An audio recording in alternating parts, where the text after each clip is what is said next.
Even though Sony's taken their sweet time making sure that our first gameplay reveal of Marvel's Spider-Man 2 is perfect, at least we are slowly getting a trickle of info that's providing way more in terms of where the world is and what we can expect when we boot up that game on our PlayStation 5.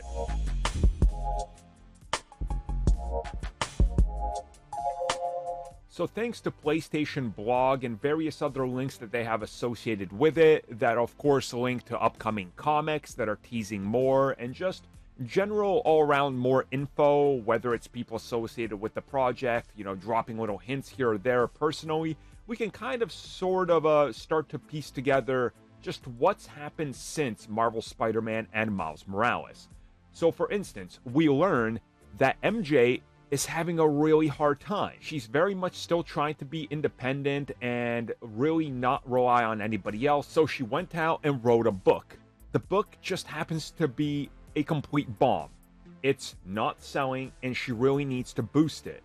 So what she does is she decides to join a podcast with J. Jonah Jameson, and the interview goes as bad as you can expect, as MJ and J. Jonah Jameson are interrupted when Spider-Man ends up crashing the party, so to speak, because he is in a fight with Tarantula. And this is where we also learn that MJ is an associate editor with the Daily Bugle, which brings us to another big piece of info in terms of what's going on, because her having this position is keeping her from moving in with Pete, who is currently living in Queens, and that the two are sort of butting heads and that there is deep tension between them because of their different ambitions and life goals and just currently where they're at.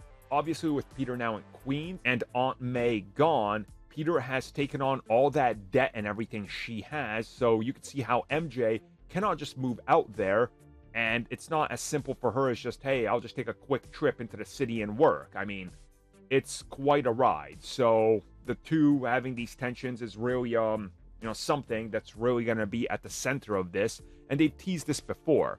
Now, on top of this, we are hearing that at the Bugle, there's also going to be a couple more things that go very wrong, because one person that's going to be very important to this entire story, and also somebody that MJ is going to run into and start possibly building a relationship with, is allegedly Eddie Brock. And Eddie is not going to be the normal Venom we know of. They're doing a interesting new spin on Eddie, because we know it's going to be Harry that's back from Europe, but it sounds like by the end of it that we could see Eddie going in a more of a, let's just say, fan familiar direction. I think that's the best way to put it. So it definitely sounds like by the time we pick up this game and we're an hour in, there's going to be a lot of changes that are going on. And we know very little about what's going on with the other characters outside of Miles is, well, he's worried about college. So how does that affect this story as well? So stay tuned, everybody, because it looks like info should be dropping real close. Because by all accounts, it's still coming this fiscal year, which means by March of next year.